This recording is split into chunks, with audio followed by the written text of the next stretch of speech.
She is everything the word grace was invented to describe.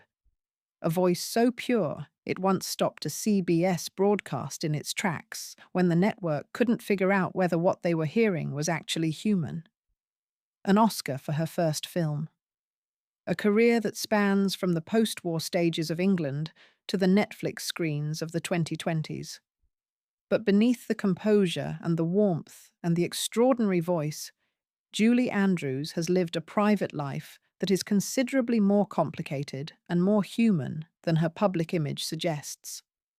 Two marriages, two very different men, a family assembled across two continents through love and loss and international adoption, and a grief after her second husband died that she has described as something she still carries every day. This is the story of the two men who knew her best, and what those relationships actually cost and gave. Walton-on-Thames and the girl who was already performing.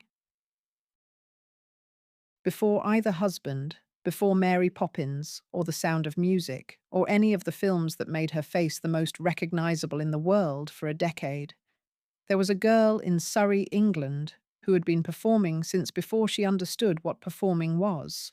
Julia Elizabeth Wells was born on October 1st, 1935, in Walton-on-Thames, Surrey, the daughter of Ted Wells and Barbara Morris Wells, both of whom were involved in the world of light entertainment in the specific British tradition of variety performance that existed in the decades between the two world wars. Her parents' marriage was not a happy one, and it did not survive her early childhood. Her mother eventually remarried a vaudeville comedian and singer named Ted Andrews, whose surname Julie would eventually take professionally. The new household was organized around performance in the most literal possible sense. Her mother and stepfather had a professional act, and Julie was incorporated into it by the time she was old enough to hold a note, which was very young indeed. The childhood she later described in her memoir, Home, a memoir of my early years, published in 2008, was not a simple or unclouded one. Her parents' separation and her mother's remarriage, the constant travel that the Variety Act required, the specific instability of a life organized around theatre bookings and provincial hotels, these were the conditions that produced the specific quality of self-reliance and emotional resilience that would define her adult life. She was performing in variety shows across England by the time she was 9 or 10 years old, not because she had been given no choice, but because the performing was the thing she was genuinely most alive doing. By the time she was 12, she had a voice that her vocal coach, Madame Lillian Stiles Allen, described as something she had never encountered in her professional experience.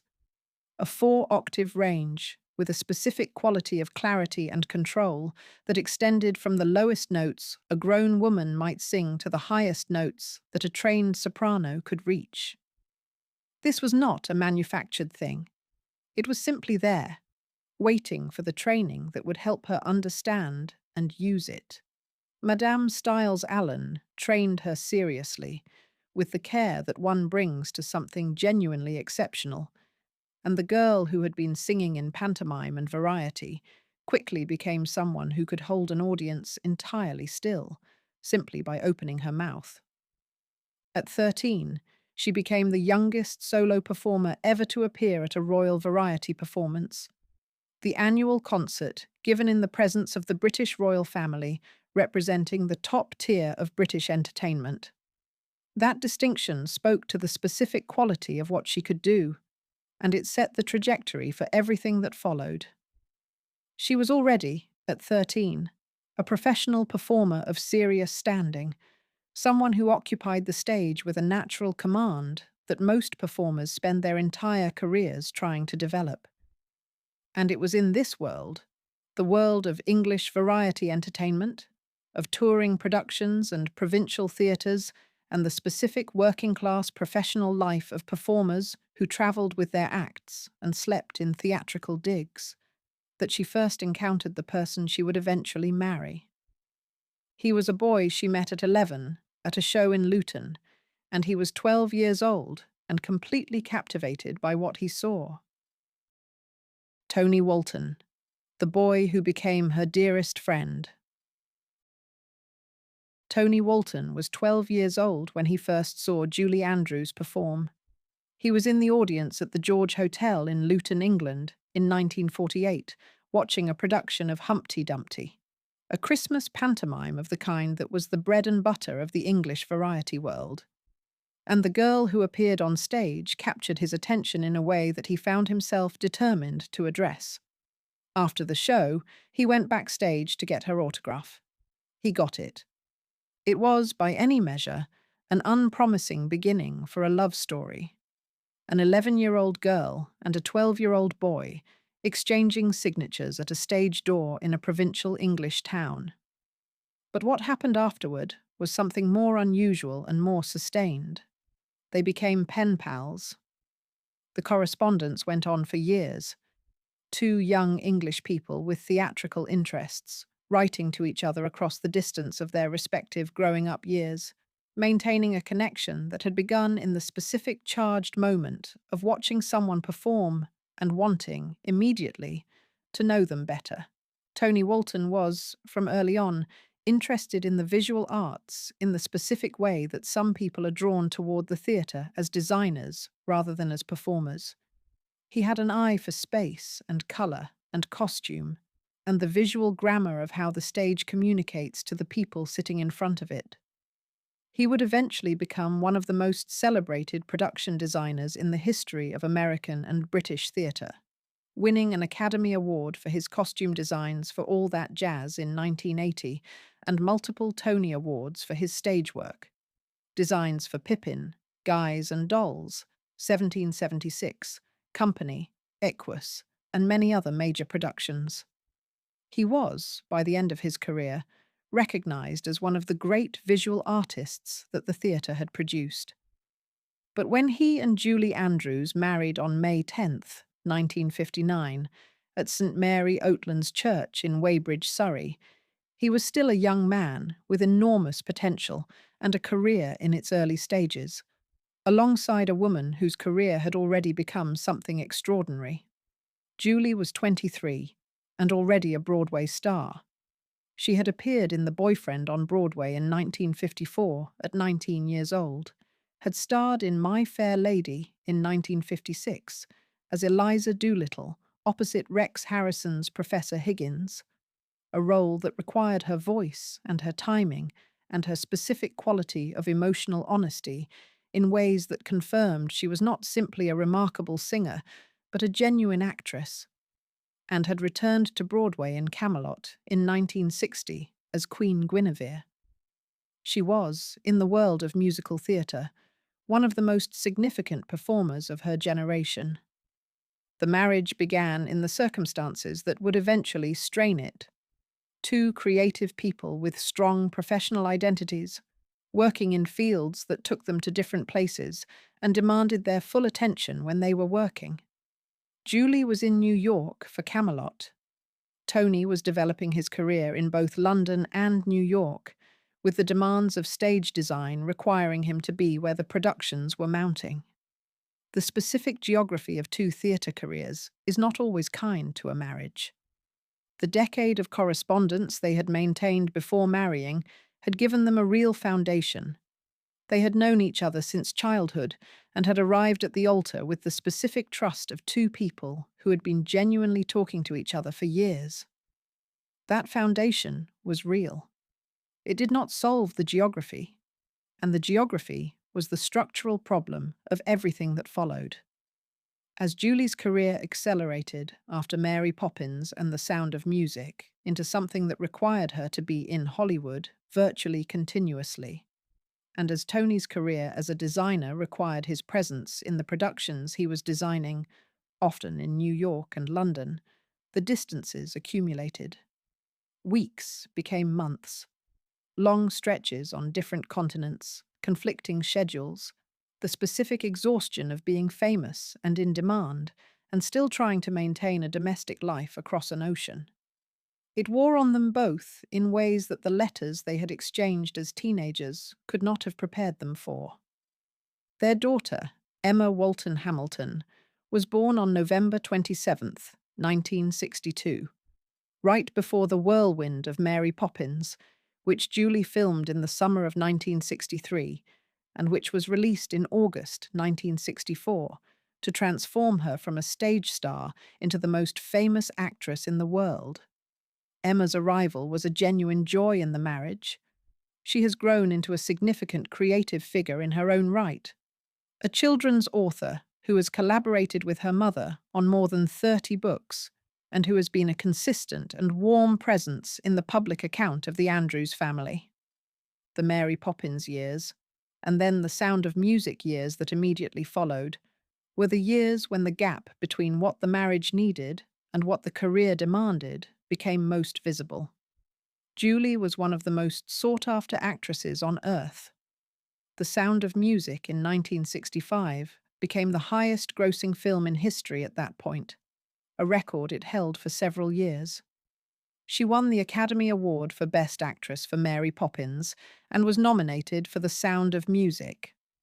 The entire apparatus of Hollywood stardom was organized around her presence and her schedule.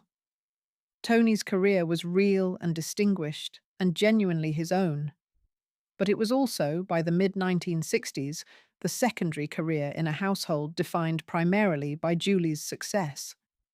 The specific geography of that dynamic, the location shoots in Hollywood and elsewhere that kept Julie on the American West Coast, while Tony's work was often pulling him toward New York and London, created distances that accumulated into something neither of them could sustain. In November 1967, Julie filed for divorce in Santa Monica, California, citing the varying demands of their careers and the obvious strains that constant separation had placed on the marriage.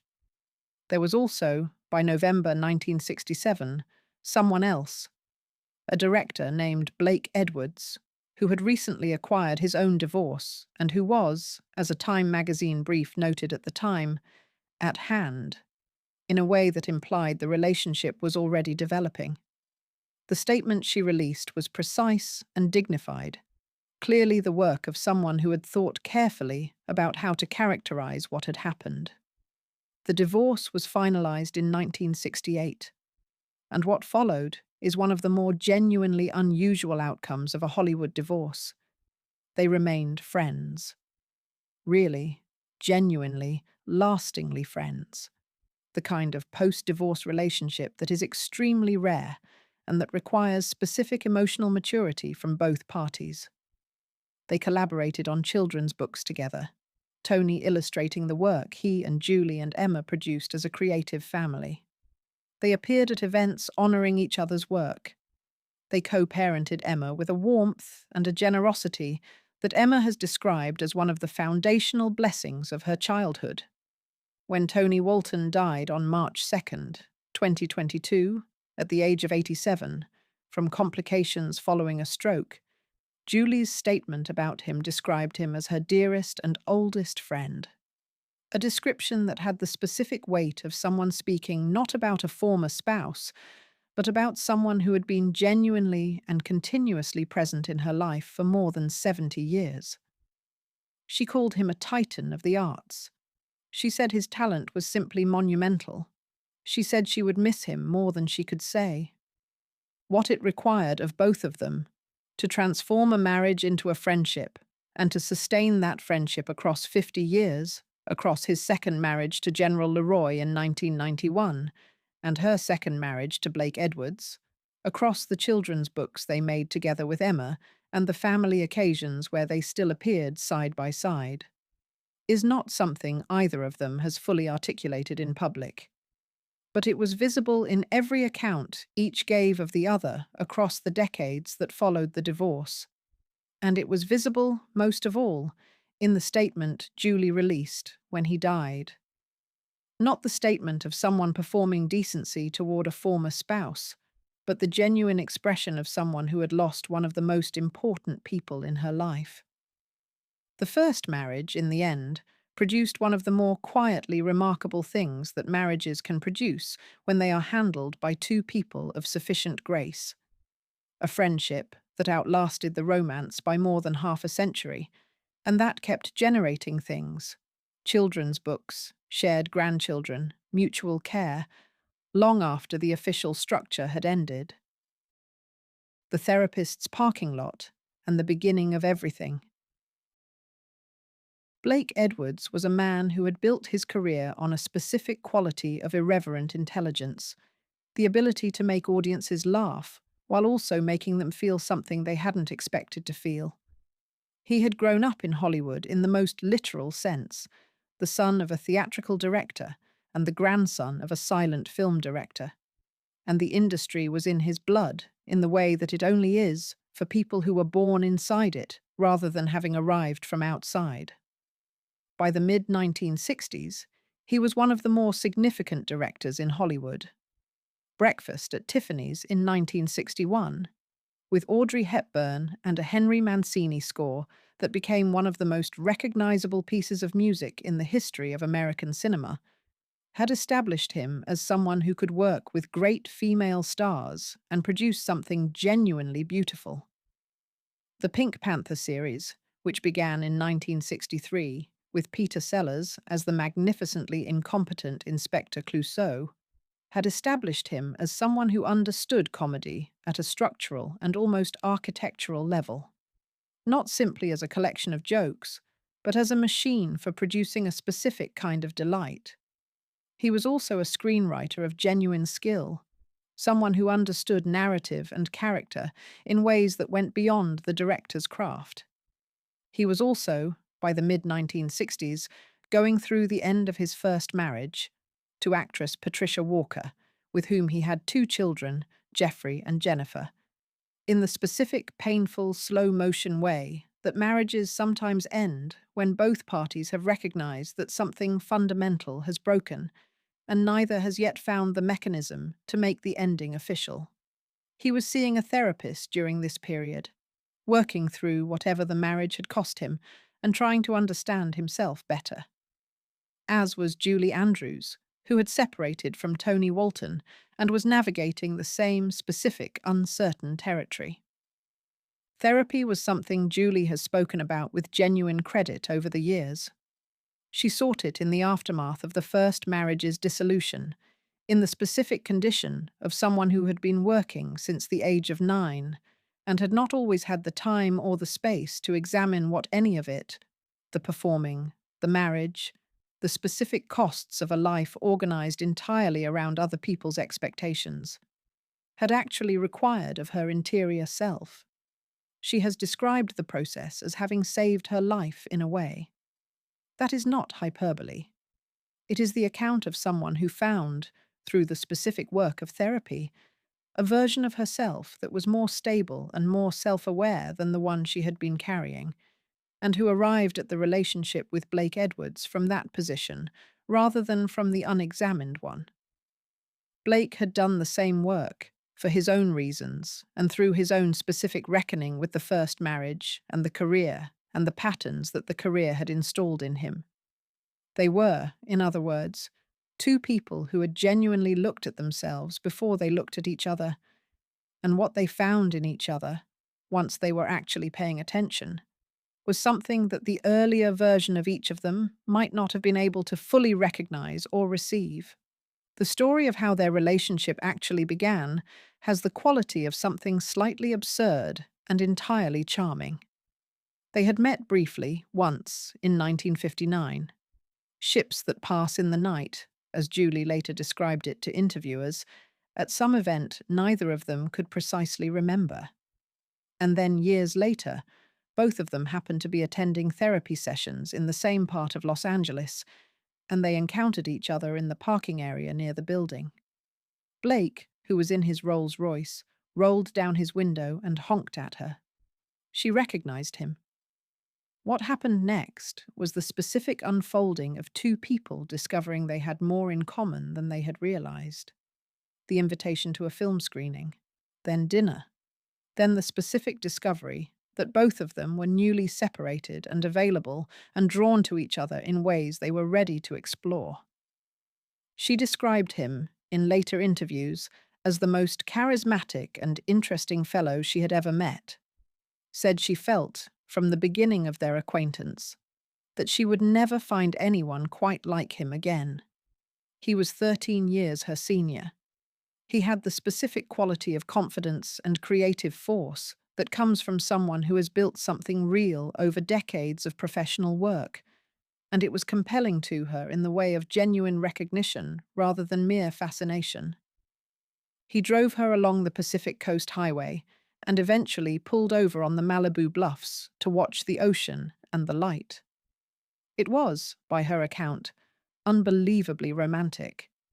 He was the kind of man who understood how to create a moment, and who understood that moments were not simply settings for conversations, but communications in themselves. He had already written the film Darling Lily with her specifically in mind, a World War I musical spy story that seemed designed to challenge every comfortable assumption the public had developed about Julie Andrews.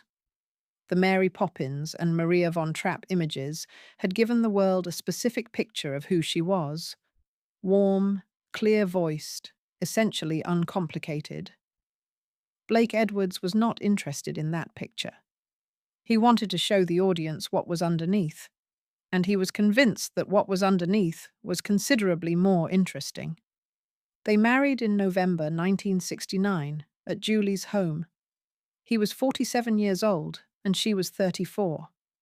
The specific quality of what they brought to the relationship: two adults who had each been through the end of a first marriage, who had each done genuine therapeutic work to understand their own patterns, and who chose each other from that position of greater self-knowledge, is part of what distinguished this second marriage from the first. Darling Lily and the family they built. The Darling Lily production, which had begun development before their marriage and was released in 1970, was the first creative collaboration of the second marriage. It was also a commercial failure, an expensive, ambitious, beautiful film that the studio released in a version significantly different from what Edwards had originally intended, cut down and reconfigured in ways that removed much of what had made it distinct. The critics and the public of 1970 were not receptive to what remained. It lost money. It was written off as a disaster. The failure of Darling Lily was one of the early tests of the marriage's resilience. Creative partnerships between two powerful artistic figures are always complicated by shared failures, particularly when the failure is public and expensive. But the marriage held. Julie understood that the failure was not the last word on the work. She had seen enough of how the industry treated ambitious films to know that the studio's version and the director's vision were not always the same thing. Blake understood that her patience with the failure and her loyalty to what he had been trying to do was a form of commitment that went beyond what the contract required.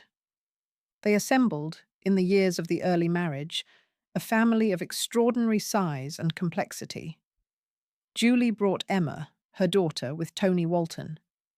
Blake brought his two children from his first marriage to Patricia Walker, Jeffrey Edwards and Jennifer Edwards. Together, they tried to have biological children and were not successful.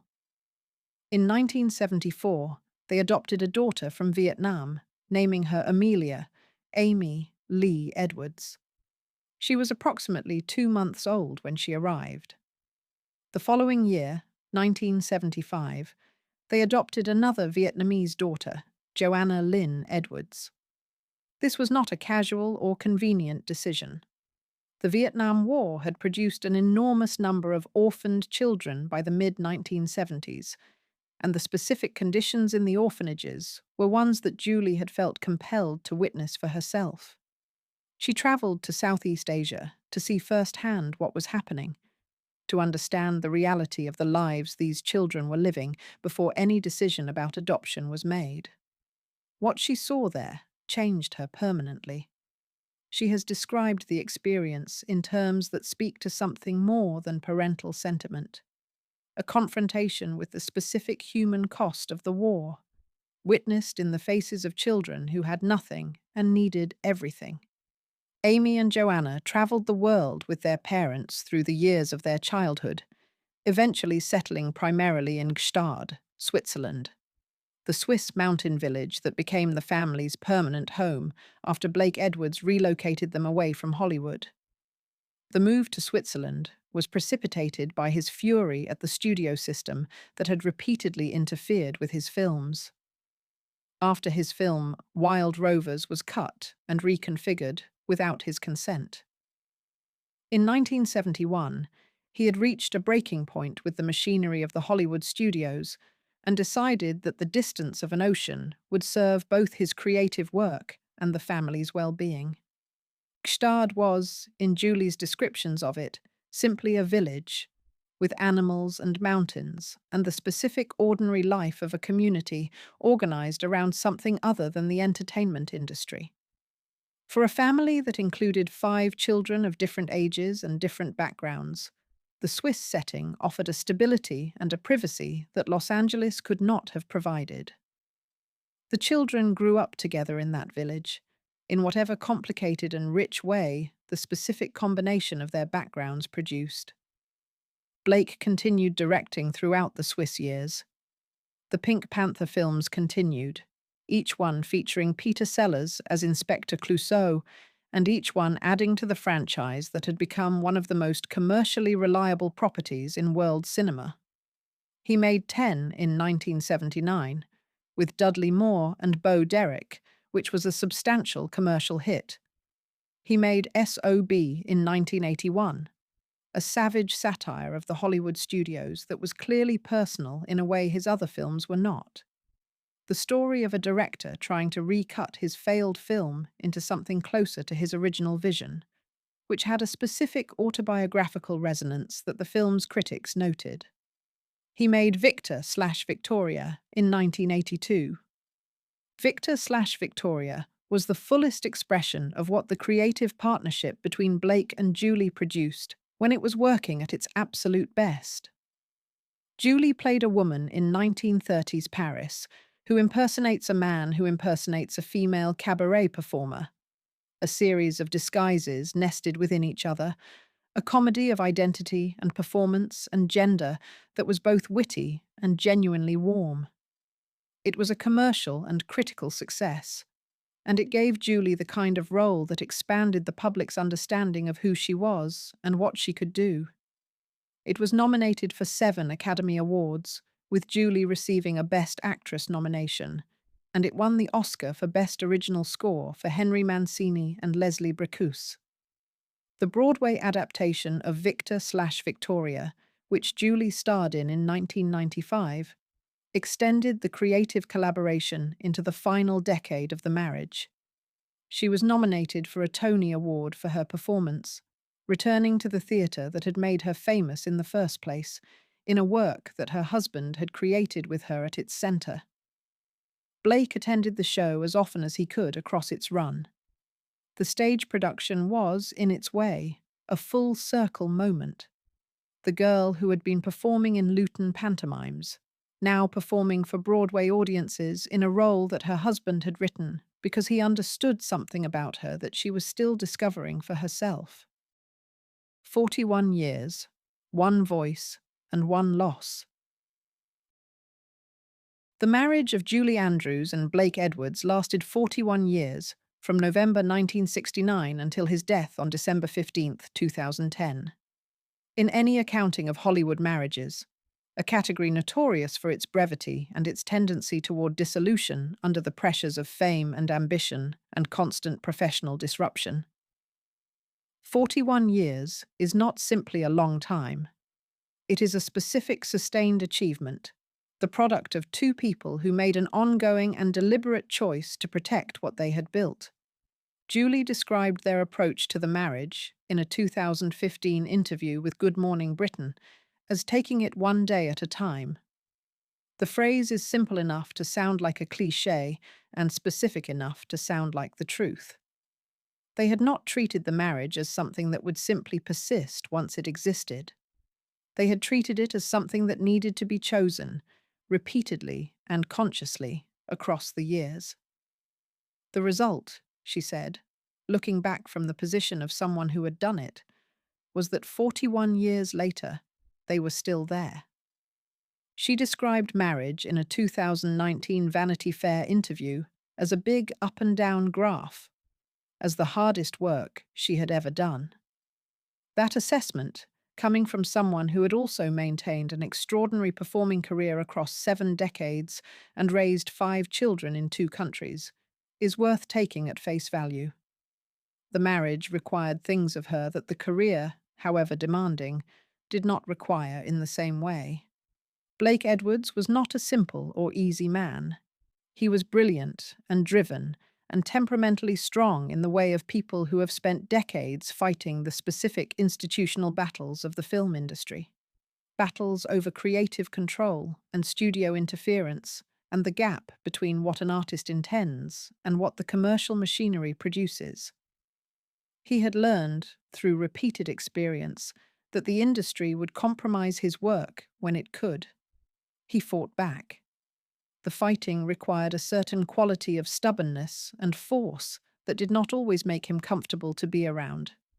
He was also, by the accounts of people who knew the marriage from the inside, genuinely in love with Julie and genuinely invested in the partnership they had built together. Both things were true. The vocal surgery in 1997 was one of the defining tragedies of her later career. She had developed a non-cancerous growth on her vocal cords and underwent an operation at Mount Sinai Hospital in New York to address it. The surgery was intended to be straightforward, and the medical team expected her to recover fully. Instead, the procedure damaged her vocal cords in a way that proved permanent. The 4-octave range that had been the foundational gift of her entire life, the voice that had made audiences weep and had defined what musical theatre and film could achieve, was essentially gone. She could still speak. She could not sing in the way she once had, and she has said, across the years since, that she will never recover that voice. She filed a malpractice lawsuit against the surgical team and eventually reached a financial settlement, but the settlement was not the voice. The voice was gone, and the specific grief of losing the thing that had been most centrally who she was, professionally, creatively, personally, was a grief that ran parallel to all the other griefs and joys of the years that followed. Blake was at her side through it. He had built his professional relationship with her around her talent, and he had also married a person who was considerably more than that talent. He helped her navigate the loss. In the years after the surgery, with singing no longer available, she moved more deeply into the work she could do, the children's books, the acting roles that didn't depend on her voice in the same way, the producing and narrating and public appearances that allowed her to remain present in the culture while managing what the surgery had taken. Blake Edwards died on December 15th, 2010, at the age of 88, from complications following a brief bout of pneumonia. The onset of the illness had been relatively sudden, and the end came quickly. He did not have the kind of prolonged final illness that sometimes allows the people who love someone to prepare for what is coming. Julie was left in the specific position of someone who had organized 41 years of daily life around a partnership, and who must now inhabit that life alone. The grief she still carries.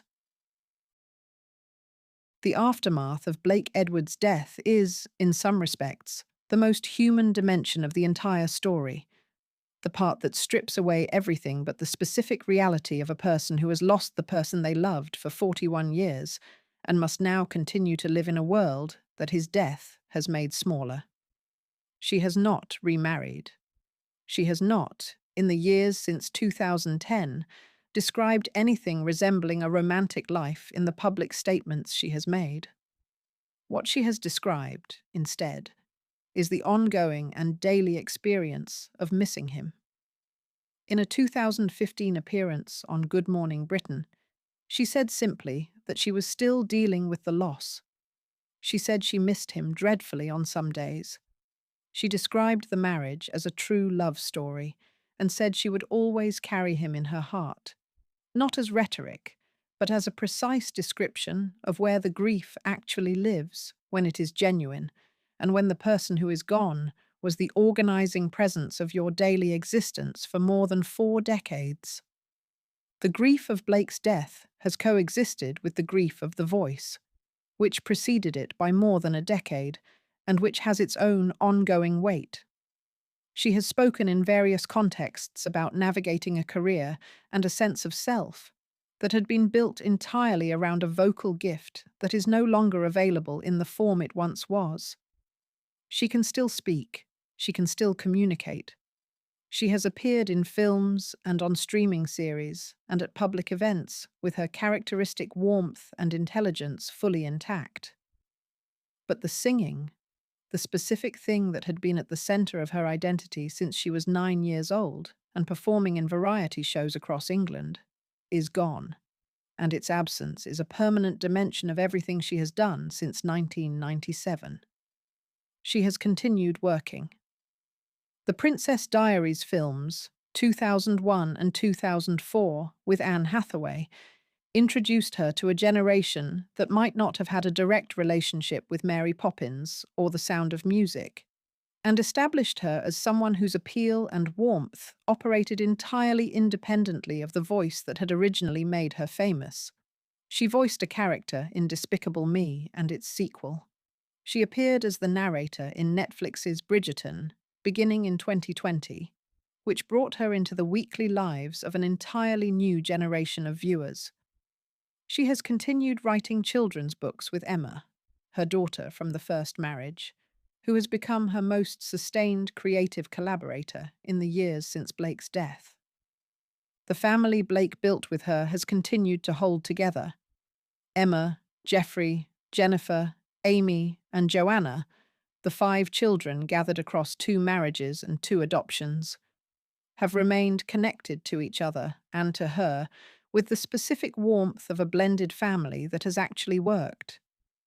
Julie's grandchildren and great-grandchildren have extended the family further, adding new generations to the one that began when a 12-year-old boy got a young performer's autograph at a stage door in Luton. Tony Walton's death in 2022 added another layer to the grief of these later years: the loss of the man she had married first, who had become her dearest and oldest friend and her collaborator on the books she wrote with Emma, and who had been part of her life continuously from the age of 11. His death left a specific gap in the circle of people who had known her the longest and most completely, the people who had been present from the beginning, when she was still becoming herself, before the voice and the films and the marriages and the losses had made her the person she eventually became. What the 2 marriages made. Julie Andrews has described marriage, in the various interviews she has given across the decades, as both a profound and a profoundly demanding thing, as the hardest work she has ever done, harder than the performances and the career and the public life that her extraordinary talent required of her. That assessment, from someone who has been doing the hardest possible professional work since the age of 9, is worth taking seriously. The first marriage, to Tony Walton, was young love that grew in different directions without ever turning hostile or bitter. It was the marriage of 2 gifted people who were each becoming themselves, who chose different professional paths that eventually pulled them too far apart to sustain a shared domestic life, and who discovered that what remained after the marriage was a genuine friendship.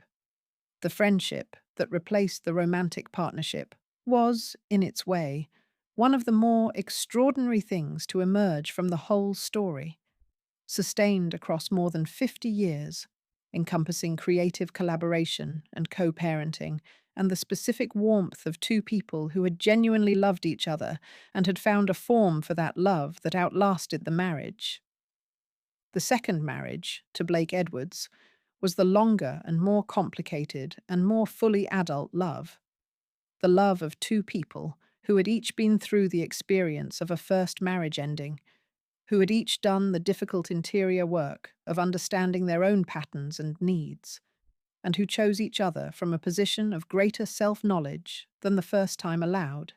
It produced a blended family of 5 children, assembled across continents and circumstances, a creative partnership of genuine artistic significance, 41 years of daily life shared across Switzerland and California and Broadway and Hollywood, and a grief at its ending that she has not recovered from and may not. She is, at 90 years old, still here, still writing children's books with Emma, still appearing on screen in whatever forms are available to her, still the specific remarkable person that a childhood in Surrey and a career across 7 decades and 2 marriages and 5 children and one catastrophic surgical loss and the irreplaceable deaths of the 2 men she loved have together made her.